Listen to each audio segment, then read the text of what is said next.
You know, I could start this video a lot of different ways, right? I could tell you the history of Daggerheart, what it is, who Matthew Mercer is, who Spencer Stark is, what's my social security number, 10 million other things I could say to you to extend this video's length, but I don't want to do that. All right? I'm giving you cold, hard opinions. Because everybody knows you come to Wither and Bloom Studios to hear Rich's opinions, right? So I bring to you the most definitive, the most professional, the most intelligent ranking of Daggerheart's campaign frames you've ever seen. Rich's ranking of the campaign frames. Now, the ranking system is a little hard to kind of wrap your head around, but try to keep up with me here, right? Fives. Okay. I know I said I wouldn't do it, but I feel bad for the people who actually don't know what it is. So really quickly, I'm going to say what campaign frames are. Campaign frames are sandboxes for you, your GM, your party to jump into very quickly and get a game going. Okay, there are different settings based off of tons of different pieces of media like Game of Thrones, like Alien, like Avatar: The Last Airbender, like Nausicaa, so many different, A Crown of Thorns and Roses for all of you guys out there. There's so many different IPs being inspired from here. There are different enemies based off of each location, each campaign frame. There are different mechanics for each campaign frame. There are different ways to start the campaign, like inciting incidents. There are different conflicts to learn about. So many different things for each campaign frame. It's basically, like I said, a sandbox with tools, with, you know, little sandcastles already built for you guys to jump into quickly. Okay, ranking, go. First off, we have the Witherwild. I cast Dimension Door real quickly. Okay, guys, check this out while we learn about the Witherwild real quick. The Witherwild. When an invading nation attacks an ancient forest deity, a virulent overgrowth spreads throughout the land. Complexity rating 1. The pitch. Fanewick was once a place of great abundance and peace, dangerous to those unfamiliar with the land, but a cornucopia to those who respected its ways. When Haven invaded the wilds and forced the land into eternal spring, a dangerous bloom known as the Witherwild took hold and now threatens the lives of all who live there. In a Witherwild campaign, you'll play unlikely heroes from humble beginnings who are reckoning with their newfound duty to save Fanewick's people from dangerous corruption. Different themes are cultural clash, ends justify the means, people versus nature, transformation and change. But the inspirations here are very interesting. Princess Mononoke, The Legend of Zelda, The Dark Crystal, and Nausicaa of the Valley of the Wind. Okay, let's go ahead and close this Dimension Door. I like the Witherwild. I think it's fun. I think it's a little basic. I think it's one of the best starting points for new GMs and new players, right? Everybody wants to run around in the Ghibli film. Everybody wants to run around in the Legend of Zelda game. You'd be stupid not to include this, right? So having the option to jump into that world, awesome.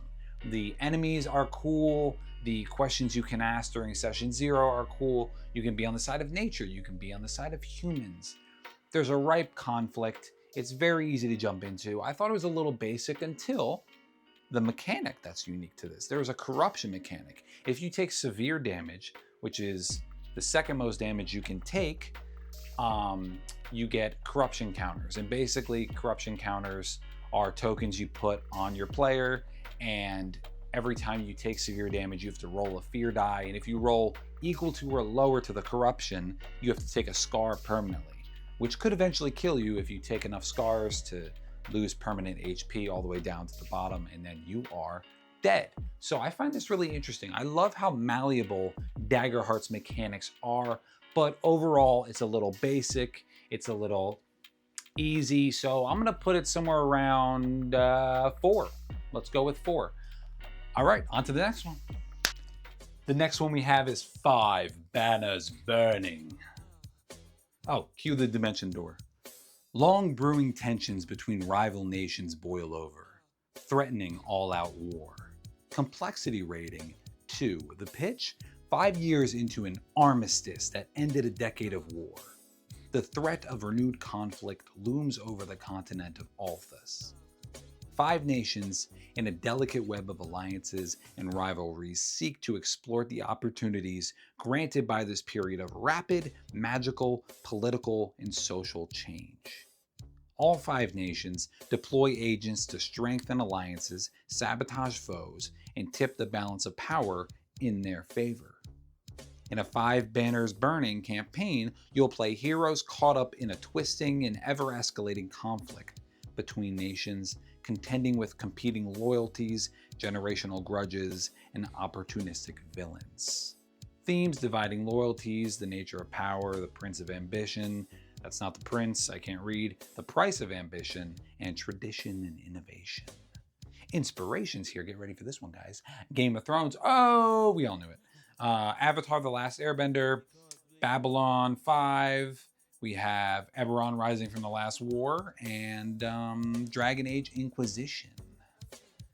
Let's close this dimension door. Okay. I know what you're all thinking here. Game of Thrones, right? House of the Dragon. That's what I'm talking about. I want to play games like that. Political intrigue, conflict, role play, nations at the whim of two people beefing, right? I love these kind of stories. I want to play this campaign, and it's designed for a longer form campaign in mind. Sure, you could do some one-shots, but this has all the recipes and all the tools for a longer campaign.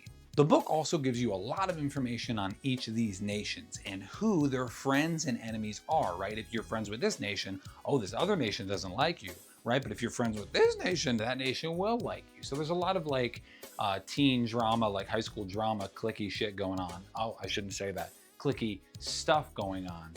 Sorry. And I really enjoy that. I really enjoy that. And there's also a really cool mechanic of gaining favor with each of these nations, and how gaining favor with this nation will give you this kind of reward and this kind of negative impact. And it tells you what these nations want, their histories. So I think this is really well thought out. The world seems rich, the conflict seems exciting, and the inciting incident is also a lot of fun. So 5 Banners Burning sounds like a fun campaign for you. Okay, next up we have Beast Feast, Q Dimension Door.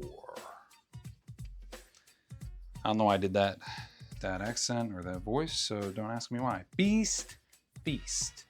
When a small village's monster defense system fails, the local heroes must venture into the endless caverns below to fix it, and cook up trouble for the creatures that stand in their way.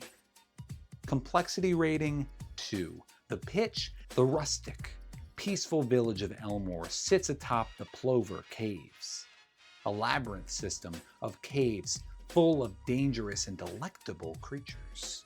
When the powerful magic keeping the villagers safe begins to fail, the bravest among them must descend into the caves to save the day. In a Beast Feast campaign, you'll play everyday heroes diving into the Plover Caves to reignite the magic lure that lies in its depths, and cook up delicious meals. Welcome to a culinary world of zoophagous delight, where the beasts you fight become the food you eat. Themes, circle of life, friendship and loyalty, nature's bounty, right? It's kind of absurd. Touchstones, delicious in dungeon, monster hunter world in one piece. Get that dimension door out of here. Okay, this is fun. This is cute. This is adorable. If I'm gonna run a game for kids, I wanna play in this one, but you could still make some everyday characters and tell a story of everyday characters becoming something more. That's also very interesting. People always want to play Batman.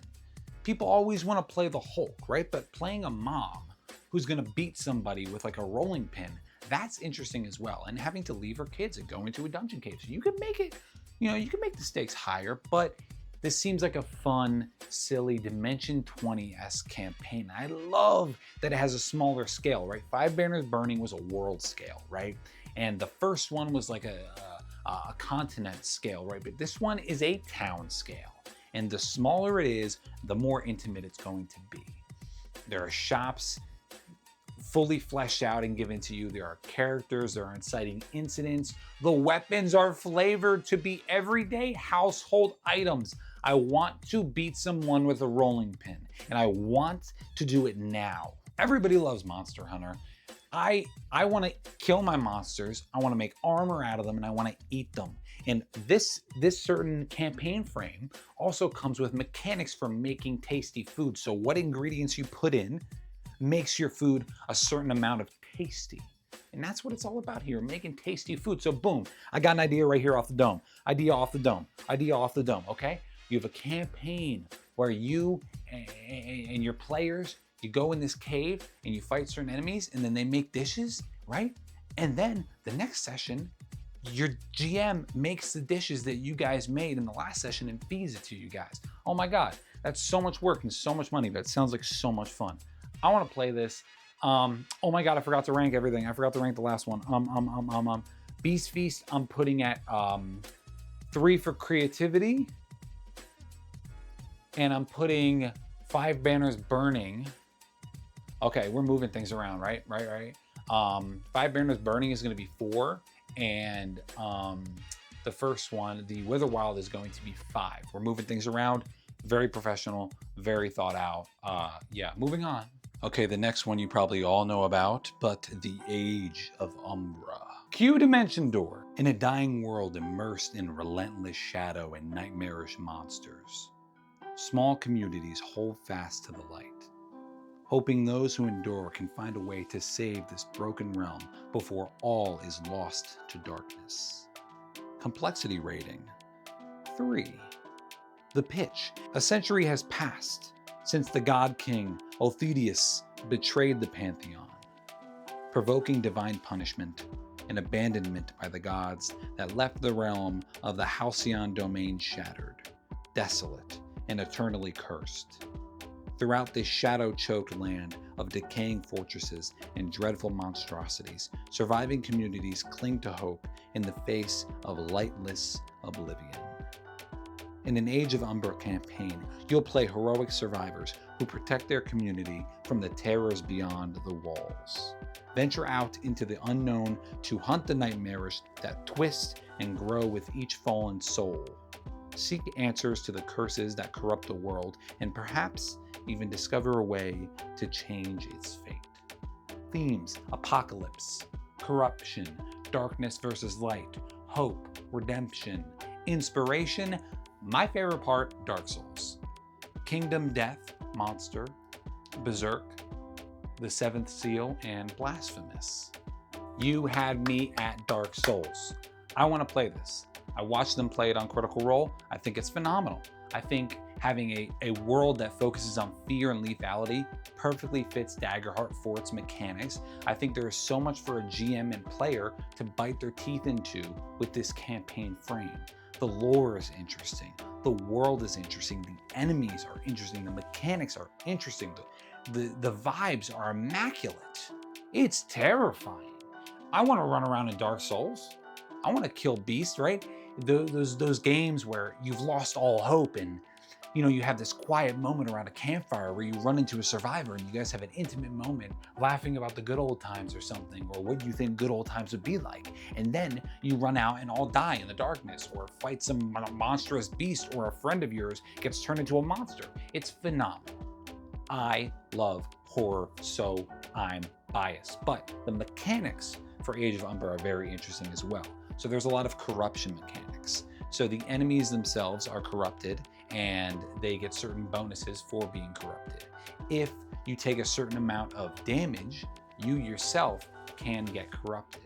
And if you get corrupted all the way down to where you've no hope, you then turn into a zombie that can be forced to kill all your best friends, hunt them down, track them down, and take them out. And that's anybody. You can get corrupted by that, but you can also, anyone that dies, the GM can spend fear to boop, bring them right back up, like the Night King in Game of Thrones, and make them fight people. You basically get your own campfires in Dark Souls, so you can light your own beacons. If you find this certain blessed piece of wood, you can create your own beacon that shoos away all the pesky little scary darkness enemies, besides the giant ones, of course, and becomes like another sanctuary you can build. So there's a little bit of maybe like city defense going on here, or city building, or community building. I love that, right? On top of that, the world itself is poisoned. So there are certain encounters that the GM can roll for during rest times. But it's interesting because there's also a new downtime activity for the players. The players can stand watch as a downtime activity.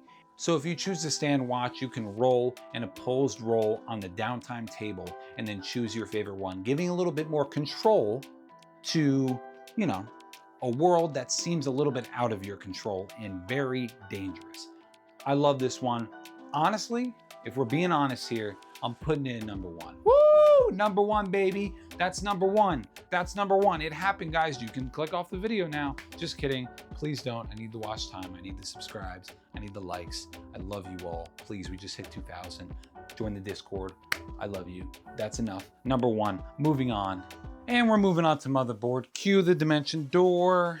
In a world where magic takes the form of the technology left behind by a long-fallen civilization, a new threat rises as a malicious virus spreads through the machines that wander the wastes. Complexity rating 3. This should be 5, in my opinion. The pitch?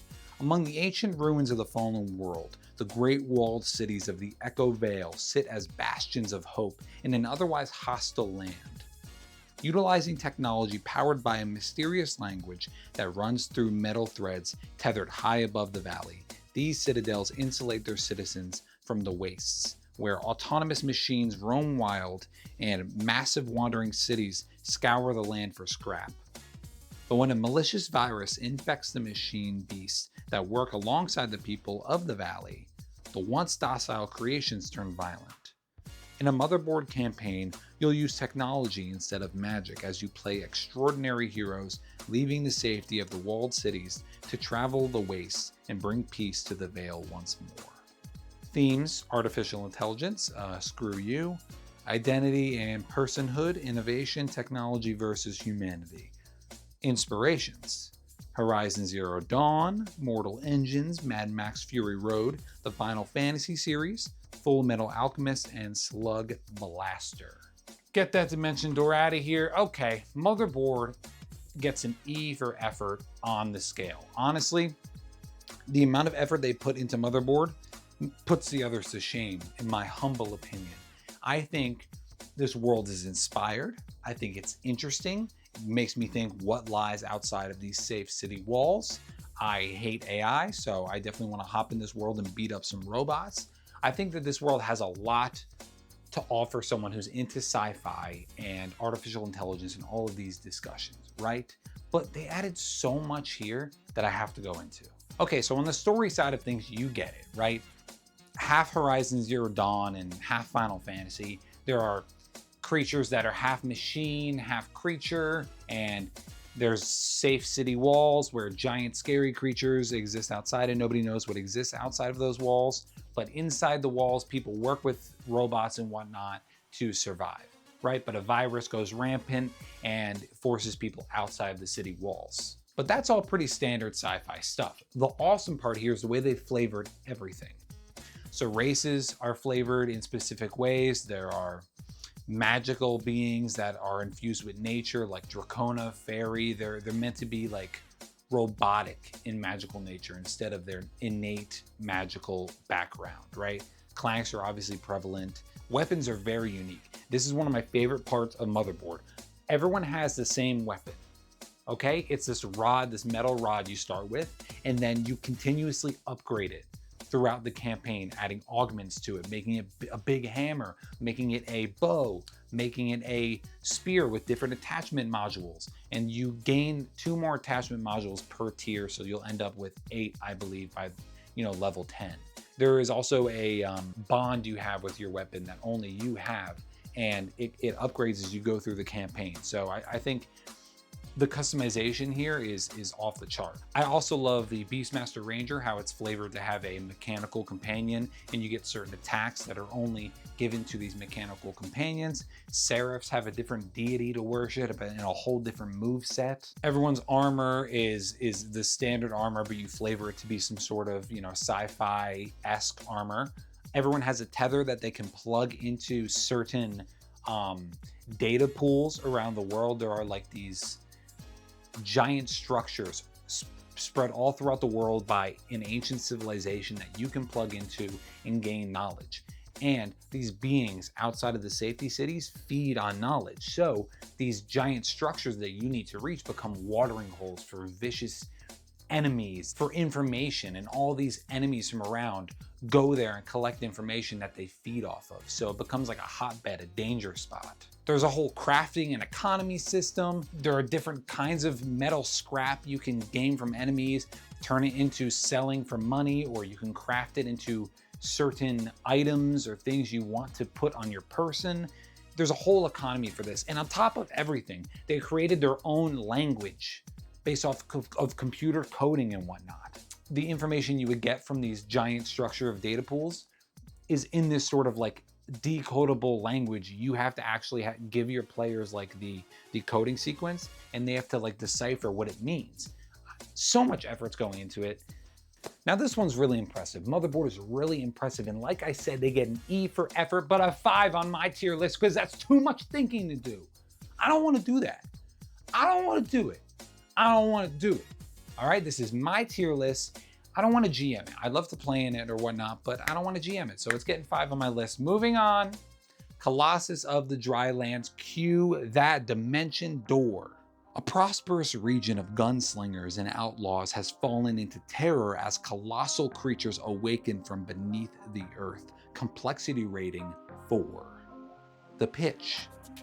The Drylands were a place that put the old stories aside. While superstitious miners have long said that the crystals growing wild in this desert are made from the very life essence of the forgotten gods, the folk around here had real work to do, and actual deities were left for campfire stories. That is, until a massive colossus answered the call of something ancient and apocalyptic, rising from the earth and devastating the lands. The bold prospectors, tired laborers, and born-again worshippers in the dusty town of Willen's Gulch were thrown from their routine of industry and exploitation, forced to raise scattered armies and watch them die to the behemoth's strength. And this is only the first of many titanic beasts poised to terrorize the land. In a Colossus of the Drylands campaign, you'll play a heroic posse of mavericks who must save their home from a legion of colossi and a primordial god seeking vengeance. Themes: breaking cycles, the burden of heroism, faith versus doubt, greed. Touchstones: Shadow of the Colossus, saw it coming, Red Dead Redemption, yes sir, Deadlands, and On the Shoulders of Colossus. Okay, so you get the point here, right? Gunslinging, Wild West, giant enemies. This is a hoot. Okay, the enemies are gun themed, there are lassos, there's all that kind of stuff. Everybody can ride a mount, and there are different mounts with different stats. I love it. But the work here, the love here has been put into the colossi. They all have pages of information about them, different stat blocks. They're all vastly different. There's even ways to like have you climb and fight atop little beings on top of the colossi. So it's all about, like, if you ever play God of War 3, it's like that fight with Kronos, basically. Just that all the time. And I love it. I love it. I love it. I love it so much. I want to bump other things around in this tier list, right? So you get the point of Colossi. I'm going to go over one more time. Wild West, big enemies, guns, things you can ride, all that kind of stuff. But we're gonna move things around the tier list, right? But if we were going over this right now, I'd have to put this in the 6th spot, I believe. I may have lost my entire train of thought and this may be wrong, but we're gonna go over the tier list now. Final tier list rankings, here we go. Number 1, Age of Umber. Number 2, I'm going Colossus of the Drylands. I love guns, I love the Wild West, I love big enemies, right?